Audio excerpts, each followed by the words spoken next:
Hello and welcome to NewsClick. Today we have with us Paranjoy Guha Thakurta, a well-known news commentator who has been with us in the past as well. Paranjoy, good to have you with us again. Thank you, Prabir. Today we are going to discuss the issue of the mining scam, particularly in Bellary. The Bellary brothers have run into various kinds of criticism. There have been crises in the state earlier when Yediyurappa and they clashed. We had the case of the governor trying to take on the government on this issue. The Lok Ayukt has already made various statements. What is the scale of the scandal and why is it so important for Karnataka and perhaps for the country? The scandal is arguably not just India's biggest mining scandal. It's perhaps India's biggest scandal. Let me try and explain why I said this. The area around Bellary and the contiguous district in Andhra Pradesh, which is Anantapur, that area has some of the most valuable reserves of iron ore this country has. Now, it's really, you can just pick up a mound of earth and 60% of it, or more than 60% of it, would be iron ore. Now, for a variety of reasons, including the absence of technology, much of this iron ore could not be converted to pig iron and finished steel within the country. And because these were very fine iron ore, and what was converted were the lumps. Subsequently, in China, in Korea and Japan, technology was developed to convert these iron ore fines into pig iron and finished steel. And it kind of coincided with the spurt in the demand for steel from China in the run-up to the 2008 Olympic Games in Beijing. All of this, together with the fact that mining was privatized, resulted in a kind of amazing boom. And we saw a huge amount of illegal mining taking place.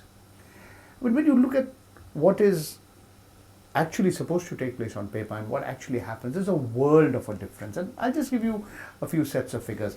And this kind of illegal mining and the sheer scale of the illegal mining has been meticulously documented in successive reports prepared by the Lok Ayukta of Karnataka, Justice Santosh Hegde, in a series of reports starting from the middle of 2008 all the way till very recently. Now, the Chief Minister of Karnataka, Mr. Yediyurappa, on the floor of the Assembly on the 16th of July, he acknowledged that over 30 million tons of iron ore had been illegally exported from the state of Karnataka alone over a 7-year period between April 2003 and March 2010. Now, this included about a third of it was while the Bharatiya Janata Party government had been in power in the state since June 2008.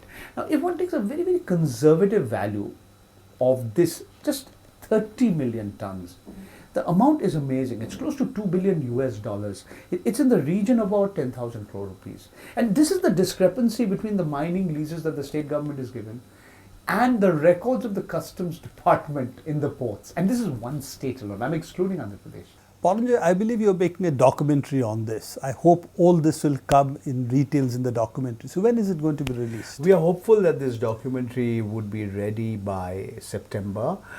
And we hope that in this documentary we'll be able to highlight the different aspects of the terrible tragedy that is taking place in Bellary and Anantapur, the political aspect, the economic aspect, the social and the environmental aspect.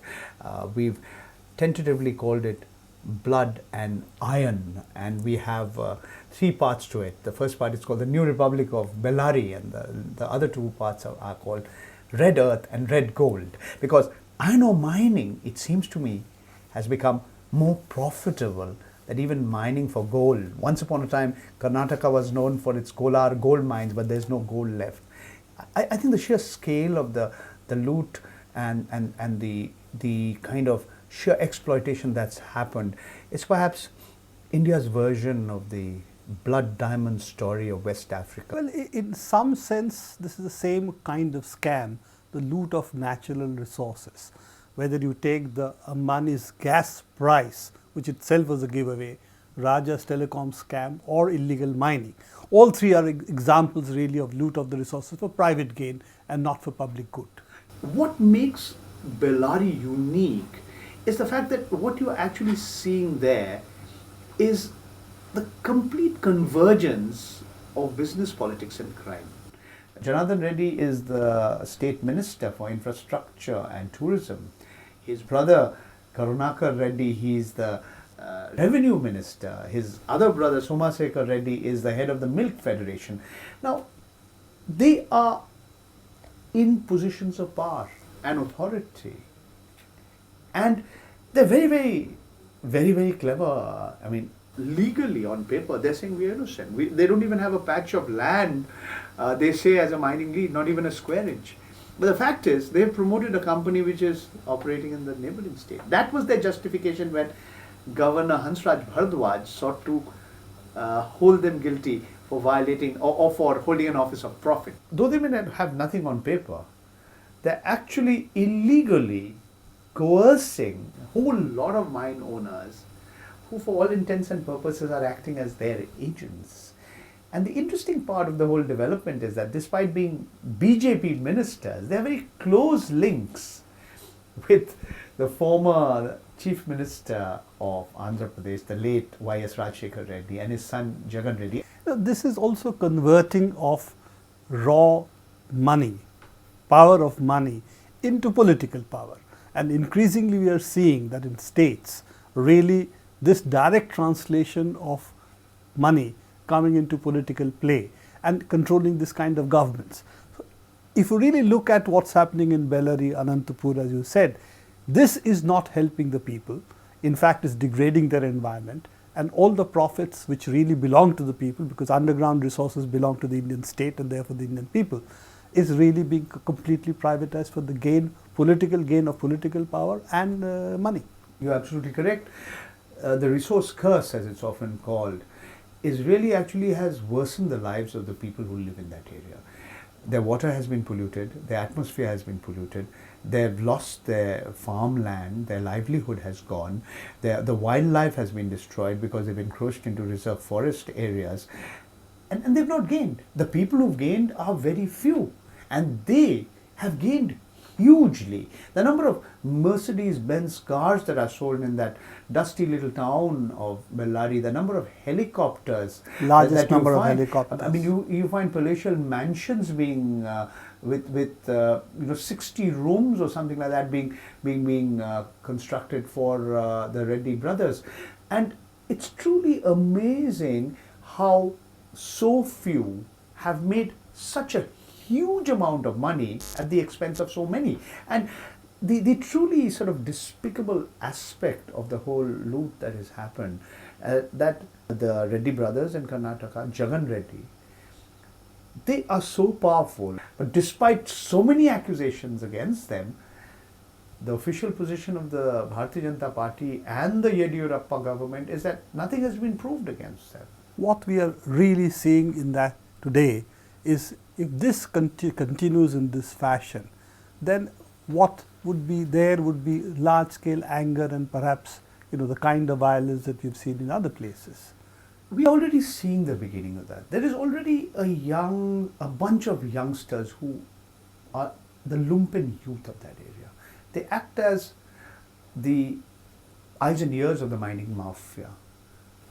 The Lokayukta's own estimate is that if that iron ore in that region had been properly, quote unquote, mined according to the rules that exist on paper, then perhaps that iron ore could have lasted for 25 to 30 years. But at the rate at which this iron ore has been slaughter mined over the last decade, people are now wondering whether that iron ore will last for another 5 or 6 or 7 years. What happens then? We don't yet see left-wing extremism there, but what happens after all the mineral resources of the area has been depleted and finished? This is a non-renewable resource, and at the end of that, the biggest beneficiary of these non-renewable resources, the iron ore, has been China. India's iron ore has gone. It's been converted into iron and finished steel. It's in the godowns of Chinese companies. And unlike wheat and rice and vegetables, steel doesn't rot, so it's going to remain with them. They have the steel, we have the scorched earth, the people of Bellary and Anantapur, and Reddy brothers have the money. That's really what the situation is. That's right, and they've bought up everybody. Yeah, The story I've heard, and I've no way to prove it, is one of the top lawyers of the Supreme Court. When he managed to get an order in favor of them, they were overjoyed and gifted him a Bentley. But this was only a small part of the money he got. This was just a little gift he got over and above his fees, which was running into, I understand, 1 crore of rupees for four appearances. Thank you, Paranjoy. This has been good. Hope to see you again soon on other issues as well. Thank you, Prabir.